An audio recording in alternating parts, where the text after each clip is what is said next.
다니게 하라 하시니라. 아멘. 아멘. 겸손과 순종의 마음으로 오늘 이 말씀 함께 받도록 하겠습니다. 오늘 본문은 나사로에 대한 이야기입니다. 나사로는 예수님의 친구였습니다. 성경은 그를 이렇게 표현합니다. 예수님께서 사랑하시는 자. 예수님께서 뭐 하셨다고요? 사랑하셨다. 예수님께서 사랑하셨던 자라고 나사로를 소개하고 있어요. 이 표현으로 보아 나사로는 그냥 일반적인 친구가 아니라 예수님과 꽤 친밀했던 것 같습니다. 그런데 그 나사로가 병에 걸렸습니다. 성경은 그 병이 어떤 병이었는지 정확히 말하진 않습니다. 하지만 그 병이 굉장히 심각하고 치명적인 병이었던 것 같아요. 왜냐하면 나사로는 그 병에 걸린 지 얼마 되지 않았음에도 어떤 특별한 조치를 취해보지도 못한 채 그렇게 생명을 잃었기 때문입니다. 어쩌면 당시 의술로는 치료가 어려운 병이었을지도 모르겠습니다. 그래서 나사로의 가족들은 예수님의 방문을 요청합니다. 오늘로 말하면 신방을 요청한 거예요. 왜? 의술로는 되지 않지만 예수님은 고칠 수 있다는 믿음이 그들에게 있었기 때문입니다. 하지만 문제가 뭐냐면 예수님은 그때 다른 지역에 계셨어요. 믿음으로 예수님의 신방을 요청했지만 예수님이 다른 지역에 계셨습니다. 그래서 나사로가 있는 베다니에 도착했을 때는, 예수님이 베다니에 도착했을 때는 이미 나흘이나 지난 후였습니다. 그 시간 동안에 나사로는 이미 죽음을 맞이했습니다. 그 잠깐의 시간을 기다려주지 않고 죽음이 나사로를 삼켜버린 거예요. 참으로 매정합니다. 여러분 명심하십시오. 죽음은 매정합니다. 인정사정이 없어요. 우리의 처지나 상황을 조금도 기다려주거나 배려해주지 않습니다. 뭐가요? 죽음이. 그렇게 매정한 죽음은 나사로를 찾아왔고 오늘 본문은 그 나사로의 장례식을 배경으로 하고 있습니다. 여러분 그 장례식 모습을 한번 떠올려 보십시오. 어떤 이미지가 그려지십니까? 기쁨의 이미지입니까? 슬픔의 이미지입니까? 슬픔이죠. 그 어떤 것과도 비교할 수 없는 슬픔의 이미지가 그 장례식을 덮고 있어요. 기왕 우리가 상상한 김에 그 장례식장의 소리도 한번 들어보죠. 어떤 소리가 들립니까? 웃음소리가 들립니까? 울음소리가 들립니까? 울음소리지요. 근데 잘 들어보세요. 보통 울음소리가 아니라 통곡의 소리입니다. 이처럼 나사로의 장례식은 슬픔과 통곡이 뒤덮고 있어요. 통곡과 슬픔으로 가득해요. 근데 여러분 신기하지 않습니까? 우리는 나사로의 장례식에 참여했던 사람들도 아닌데 우리는 그때 당시에 그 상황을 너무나 잘 알고 있습니다. 이유가 뭐냐? 2000년 전 그 장례식은 그때 하고 끝난 게 아니라 지금도 이 순간에도 오늘날에도 계속해서 되풀이되고 있기 때문입니다. 다른 말로 해볼까요? 죽음은 2000년 전 나사로에게만 찾아오는 것이 아니라 오늘날 우리에게도 찾아오는 것입니다. 맞습니까? 제가 참 존경하는 목사님이 있었어요. 청소년 사역자였는데 정말 따뜻한 마음과 푸근한 웃음을 가진 목사님이었습니다. 그래서 그 목사님의 웃음을 보고 있으면 그냥 저도 절로 웃음이 나오는 그런 정말 푸근한 웃음을 가진 목사님이었어요. 그래서 이런 생각을 했었습니다. 저런 목사님을 내가 청소년기 때 만났으면 정말 좋았겠다. 지금 그 목사님과 함께하는 그 아이들 정말 부럽다. 제가 이런 생각을 했던 목사님이 딱 두 분 계시는데, 한 분 목사님이 홍민기 목사님이고 또 다른 한 분이 바로 그 목사님이었어요. 그런데 어느 날 동료 목사님께 카톡 하나를 받았습니다. 그 목사님께서 소천하셨다는 거예요. 머리가 띵했습니다. 아프셨다거나 병이 있었던 게 아니에요. 그냥 갑자기 주무시다가 돌아가셨어요. 커다란 물음표가 제 머릿속에 채워졌습니다. 아니, 한국교회를 위해서, 청소년들을 위해서, 다음 세대를 위해서 아직 해야 할 일이 이렇게나 많은데 왜 벌써 죽음을 맞이했는가? 이해가 되지 않았습니다. 물음표였어요. 또 얼마 전에도 아는 형님의 아내분이 갑작스럽게 주님 품에 안겼습니다. 그분도 마찬가지. 병이 있었던 게 아니에요. 심지어 나이도 많지 않습니다. 그냥 여느 밤처럼 잠을 잤을 뿐이에요. 그런데 잘 자, 내일 아침에 만나 하고 잠을 청했는데 다시 눈을 뜨지 못하고 사랑하는 남편과 제대로 된 작별 인사도 하지 못하고 그렇게 죽음을 맞이했습니다. 여러분, 죽음은 매정합니다. 소름 끼치도록 매정해요.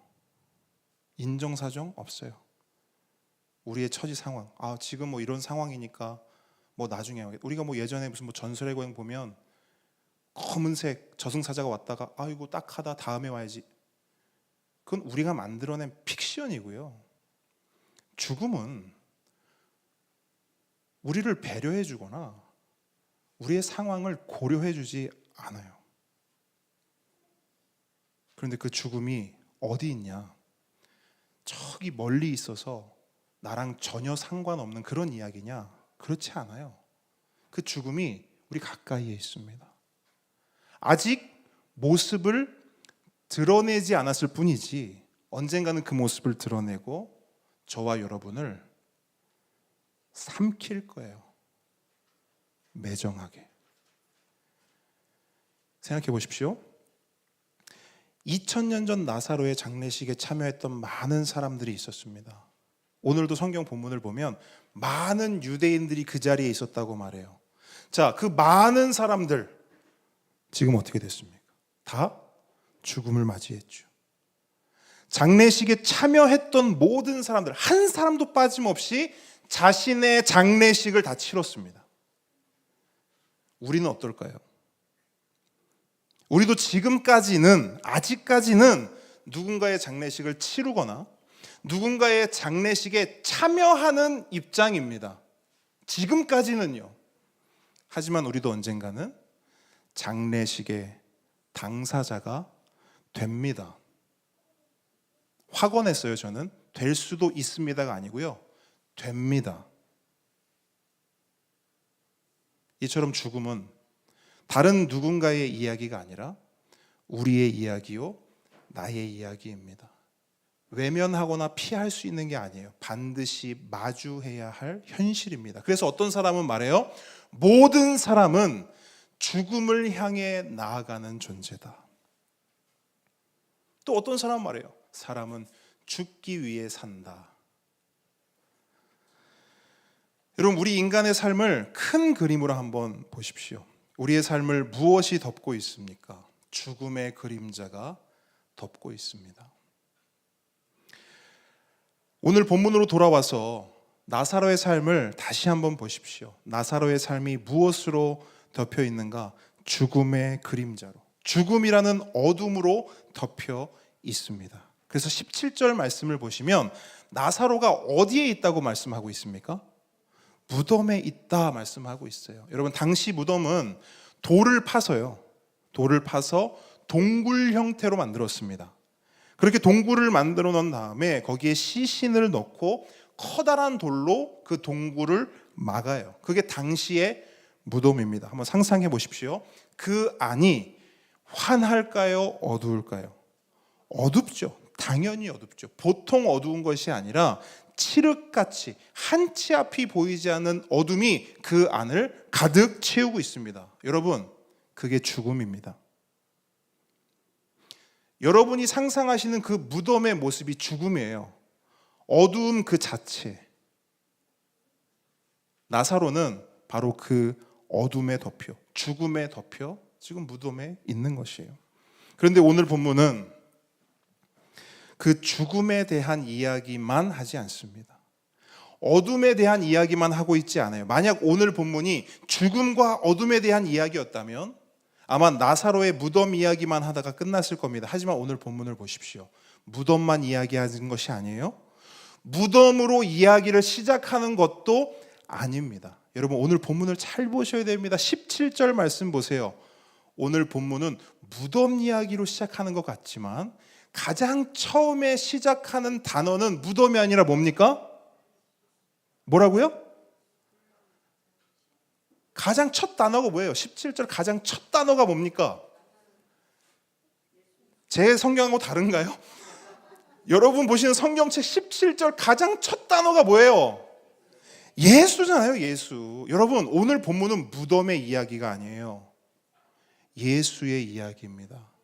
예수가 오셨다라는 이야기로 오늘 본문이 시작을 해요. 이게 뭘 의미하는가? 뭘 예고하는가? 어둠 가득한 나사로의 무덤에 비춰질 것을 예고하고 있는 거예요. 아멘? 죽어있는 나사로에게 생명이 임할 것을 예고하는 것입니다. 누구를 통해? 예수를 통해. 아니 도대체 예수가 누구길래?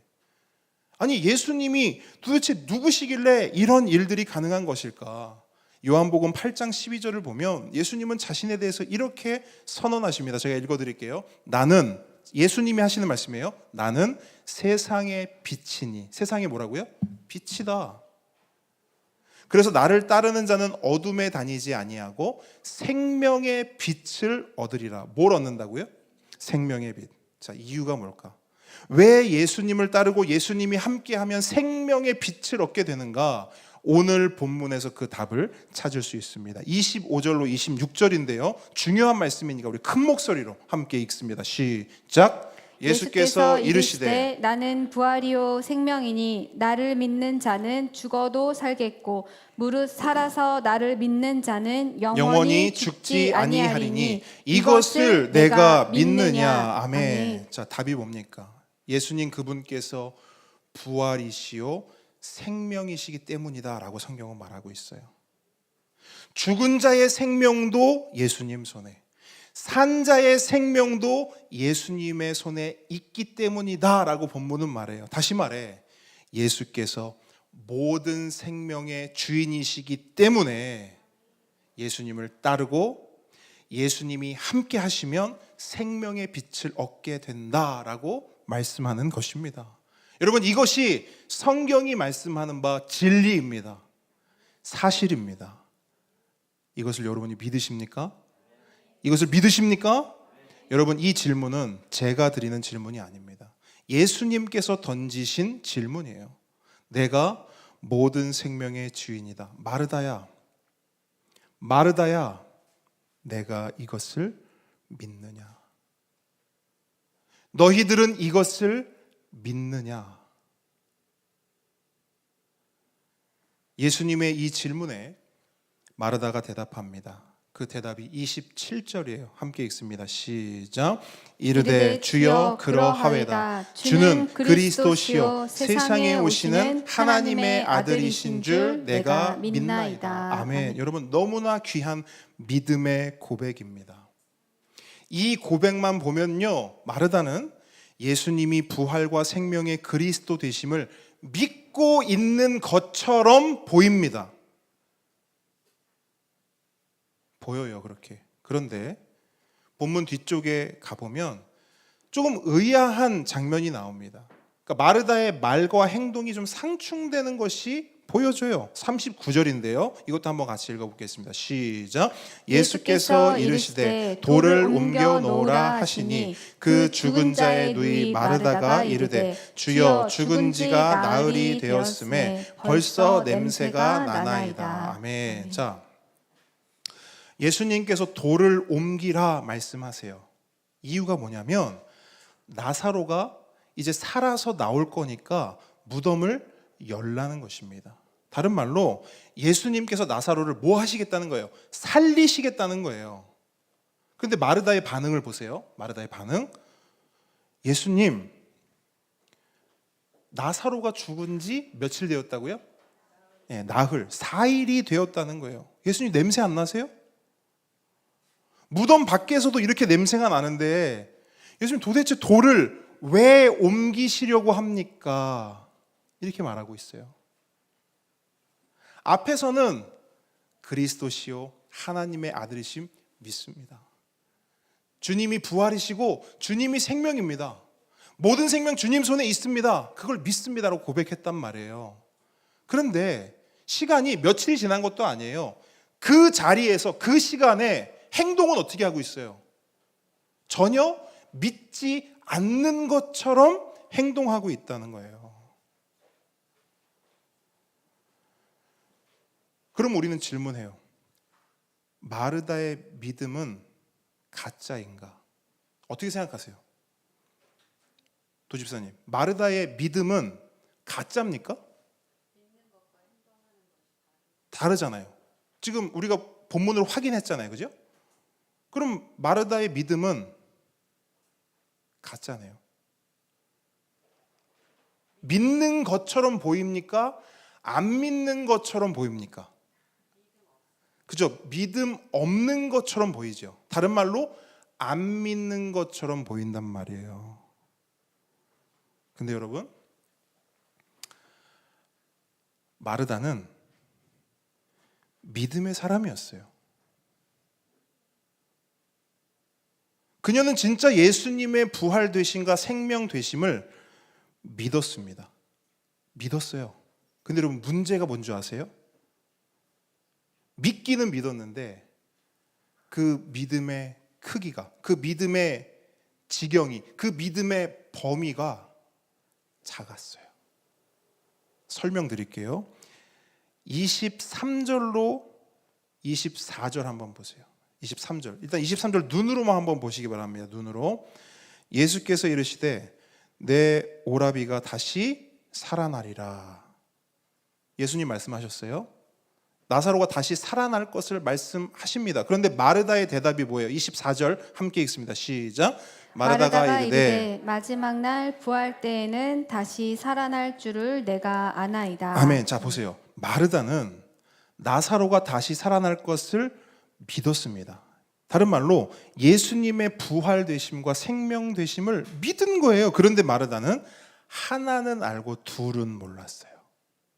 하나만 믿고 둘은 믿지 못한 거예요. 하나가 뭐냐? 마지막 날 부활 때 살아나는 것, 이거 믿었어요. 근데 둘은 믿지 못했어요. 둘이 뭐냐? 오늘 그 자리에서 나사로가 살아날 것을 믿지 못했어요. 부활과 생명, 마르다는 믿었어요, 여러분. 하지만 마르다가 믿었던 부활과 생명은 어디 있느냐? 저기에 있어요. 저기에 있는 부활과 생명을 믿었다고요. 근데 뭘 믿었냐? 여기 내 눈앞에 있는 부활과 생명은 믿지 못했어요. 다르게 말해볼까요? 예수님을 믿었어요, 마르다는요. 근데 어떤 예수님을 믿었냐면 먼 훗날 저기 마지막 때에 역사하실 예수님만 믿었어요. 그럼 뭘 믿었어요? 뭘 못 믿었어요? 지금 내 눈앞에 살아계신 예수님은 믿지 못했어요. 그래서 제가 말씀드린 거예요. 하나만 알고 둘은 몰랐다. 믿음은 있지만 믿음이 작았다. 여러분 그거 아세요? 이건 마르다만의 딜레마가 아니에요. 이건 우리도 또한 마주하게 되는 신앙의 믿음의 딜레마입니다. 분명 믿는 것 같아요. 분명 신앙생활을 하고 있어요. 근데 늘 애매해요. 늘 아쉬워요. 뭐가 문제입니까? 하나만 알고 둘은 모르는 겁니다. 믿음은 있지만 믿음이 작은 거예요. 너무 작은 거예요. 믿음의 범위가 너무 좁은 겁니다.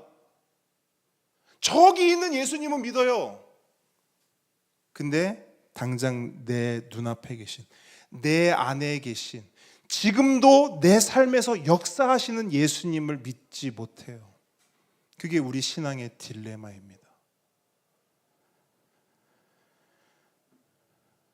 마르다가 그랬어요. 믿었지만 지금 내 눈앞에 있는 예수님을 믿지 못했어요. 그래서 어떻게 하는지 아세요? 그래서 마르다가 어떻게 하는 줄 아세요? 울어요. 그래서 마르다는 울어요. 눈물만 흘리고 있다고요. 부활과 생명이신 예수님이 눈앞에 있잖아요. 생명의 주관자 되신 예수님이 눈앞에 있잖아요. 근데 울어요. 왜 울죠? 뭐 때문에 울고 있었어요, 마르다가? 나사로가 죽었다는 것 때문에 울고 있잖아요. 그죠? 근데 내 옆에 누가 있어요? 그 나사로를 살릴 수 있는 예수님이 있잖아요. 근데 운다고요. 뭔가 이상하지 않습니까?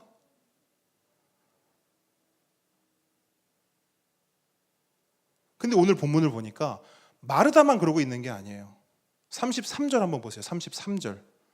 33절 보니까 마리아와 그의 친구들도 다 울고 있어요. 부활과 생명이신 예수님께서 그 자리에 계시고 함께 하시는데 그저 하염없이 울고만 있습니다. 근데 여러분 흥미로운 거는 33절과 35절 보니까 그렇게 울고 있는 그들을 보고 계시는 예수님도 우세요.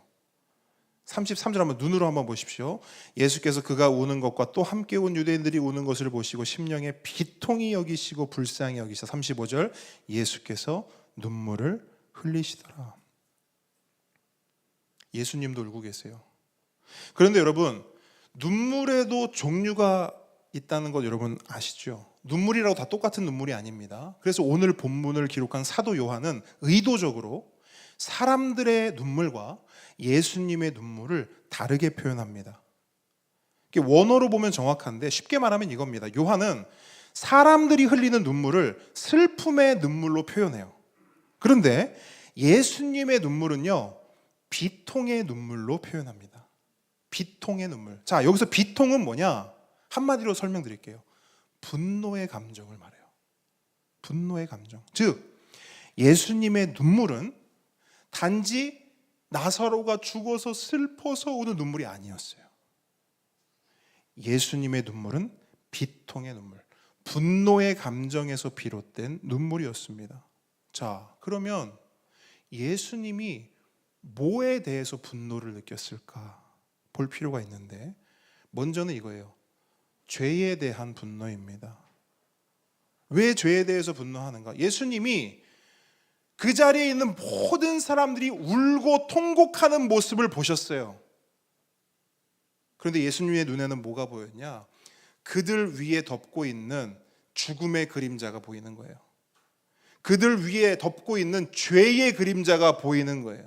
그래서 그 죄 때문에 예수님은 분노하심으로 눈물 흘리십니다.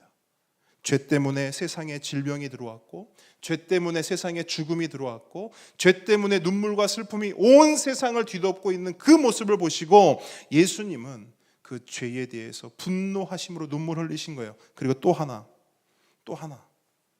왜 예수님을 비통하심으로 눈물을 흘리셨는가? 믿음 없음에 대한 눈물이에요. 믿음 없음에 대한 답답함과 안타까움과 분노입니다. 예수님이 눈앞에 있음에도 믿지 못하고 예수님이 함께 하심에도 그저 눈물만 흘리고 통곡만 하고 있는 저들의 믿음 없음, 그 답답함과 안타까움 때문에 예수님 눈물 흘리고 계신 거예요. 여러분, 우리는 이 본문을 보면서 때로 오해합니다. 아, 예수님이 나사로를 정말 사랑하셨나 보다. 그러니까 나사로가 죽은 걸 저렇게 보고 저렇게 눈물 흘리시지. 여러분, 이렇게 생각할 수 있어요. 그런데 오늘부터는 여러분 그 오해를 버리세요.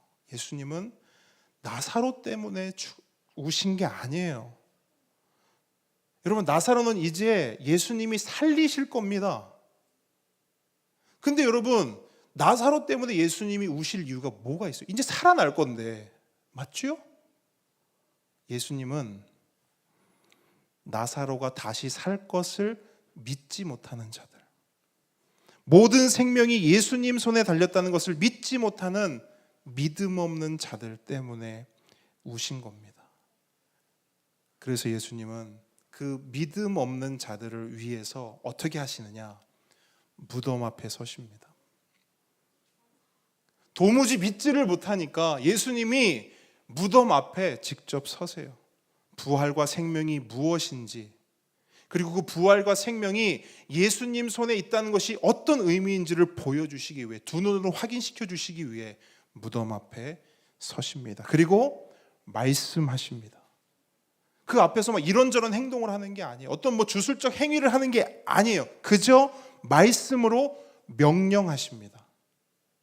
근데 여러분, 예수님이 이렇게 하시는 이유, 하실 수 있는 이유가 뭔지 아십니까?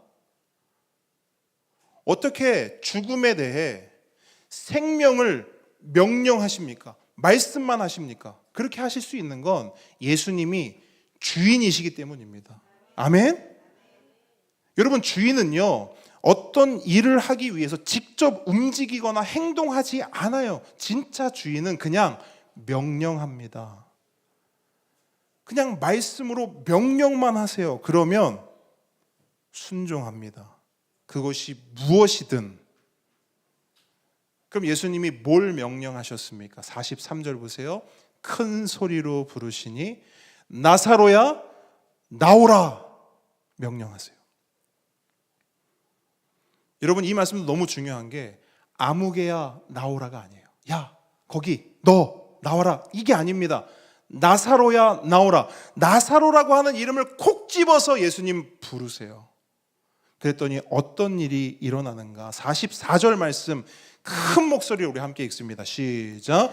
죽은 자가 수족을 배로 동인 채로 나오는데 그 얼굴은 수건에 쌓였더라. 예수께서 이르시되 풀어놓아 다니게 하라 하시니라. 아멘. 아멘. 자, 여러분, 예수님이 말씀으로 명령하시니까 어떤 일이 일어나는가? 죽은 자가 살아납니다. 죽은 나사로에게 생명이 임하는 거예요. 할렐루야. 여러분, 이것이 생명의 원리입니다. 생명은 오직 주님의 손에 있습니다. 오직 주님의 말씀에 있어요. 그래서 주님이 말씀으로 명령하시면 생명이 임하는 것입니다. 이 생명의 원리는 창조의 원리와도 같아요. 주님이 세상을 창조하실 때 빛이 있으라 말씀으로 명령하셨어요. 그랬더니 어떻게 됐죠? 빛이 있었어요. 마찬가지인 거예요. 죽은 자에게 나오라 말씀으로 명령하시면 생명이 그 죽음 가운데 임하는 것입니다. 여기에는요, 이 생명의 원리에는요, 상황과 환경은 조금도 문제가 되지 않습니다. 어떤 상황과 환경 속에서도 말씀으로 명령하시면 그냥 생명이 임하는 거예요. 여러분, 나사로의 상황을 한번 보십시오. 죽은 지 며칠 됐어요? 나흘 되었어요. 부패하여 냄새까지 나는 상황이에요. 칠흑 같은 어둠 가운데 손과 발이 배로 묶인 채로 있었습니다. 결국 뭘 말하냐? 나사로는 할 수 있는 게 아무것도 없었어요. 여러분, 죽은 자가 뭘 합니까? 손과 발이 묶인 자가 뭘 할 수 있어요? 나사로에게는 소망이 없었습니다. 나사로에게는 아주 작은 생명의 빛조차 없었어요. 아무도 그가 다시 살아날 것이라는 거 생각지 못했어요. 그 어떤 사람도 그에게 소망이 있다, 조금도 생각하지 않았습니다. 그러나 그 소망 없는 곳에, 죽음과 어둠뿐인 그곳에 예수님이 오셨습니다. 그리고 그 이름을 부르세요. 나사로야, 나오라. 소망 없는 그곳에서 나오라. 죽음과 어둠뿐인 그곳에서 나오라. 그렇게 말씀으로 명령하니까 어떤 일이 일어나는가? 죽은 자가 살아납니다. 어둠이 걷히고 빛이 임합니다. 절망뿐이던 삶에 소망이 임하는 거예요. 여러분, 이 일은, 이 생명의 역사는 예수님만 하실 수 있는 역사입니다. 왜 예수님만 하실 수 있어요? 예수님이 모든 생명의 주인이시기 때문입니다. 예수님 말씀하셨던 것처럼 예수님은 부활이요 생명이시기 때문입니다. 예수님이 그리스도시요 하나님의 아들이시기 때문입니다. 이것을 믿으십니까? 이것을 믿으십니까? 그 예수님께서 오늘 우리의 삶에도 찾아오십니다. 나사로에게만 찾아가시는 게 아니에요. 그 예수님께서 오늘 우리의 삶에도 찾아오십니다. 우리의 삶이 어때요? 말을 하지 못해서 그렇지. 우리의 삶이 어때요? 우리의 삶에 소망이 없어요. 가만히 나의 삶을 묵상하고 있으면 빛보단 어둠이 많아요. 기쁨보다 슬픔이 많고요. 소망보다 절망이 많습니다. 그런데 그런 우리 인생 가운데 예수님이 찾아오셔서 우리의 이름을 또박또박 불러주십니다. 정훈아, 무덤에서 나와라. 어둠에서 나와라. 죽음에서 나와라. 함께 오는 성도 여러분, 인생이 무덤 같다 느껴지시는 분이 계십니까? 인생이 칠흑같이 어둡다 느껴지시는 분이 계십니까? 걱정과 두려움, 우울과 불행, 죽음의 그림자로 가득한 인생이다, 그렇게 좌절하고 절망하는 그런 분이 계십니까? 그렇다면 예수님을 바라보십시오. 예수님을 믿으십시오. 예수님 말씀에 귀를 기울이십시오. 예수님은 저기 멀리 계시지 않습니다. 예수님은 천국 가야 만나는 분이 절대로 아닙니다. 여러분, 예수님은 우리를 만나러 일부러 이 땅에 오신 분이에요. 근데 왜 우리는 예수님을 꼭 천국 가서 만나려고만 할까요? 예수님은 우리를 일부러 찾아오셨단 말이에요. 무덤에 갇힌 우리를 위해, 어둠에 휩싸인 우리를 위해, 죄와 죽음에 사로잡혀서 늘 울고 늘 통곡하고 늘 그렇게 좌절과 절망 가운데 살아가는 우리 때문에 일부러 오셨단 말이에요. 우리 삶 가운데. 근데 우리는 왜 그렇게 예수님을, 내 옆에 계신 예수님을 두고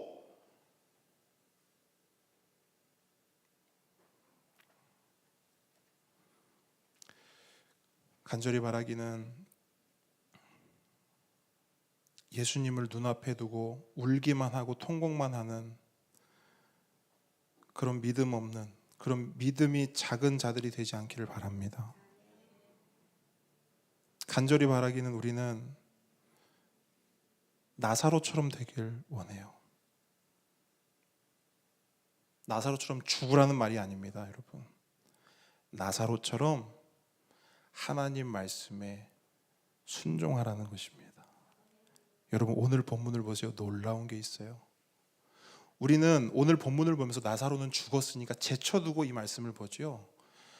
오늘 본문에서 유일하게 하나님을 온전히 믿고 하나님께 순종한 자는 나사로밖에 없어요. 누가 예수님께 진정한 믿음을 보였습니까? 누가 예수님의 말씀에 온전히 순종했습니까? 나사로밖에 없다고요, 여러분. 나사로만 나오라 했을 때 무덤을 박차고 나왔어요. 어둠을 뚫고 나왔어요. 죽음을 이기고 나왔어요. 우리가 나사로처럼 그렇게 살기를 원합니다. 그래서 우리의 이름을 부르고 나오라 했을 때 상황과 환경, 뭐 손과 발이 묶여 있고 돌문이 닫혀 있고 그런 모든 상황과 환경 뒤로 하고 뛰쳐나가는, 생명을 향해 달려나가는 그런 우리 모든 함께 걷는 성도들 되시길 우리 주님의 이름으로 축복합니다. 축복합니다. 이 시간 함께 기도하겠습니다.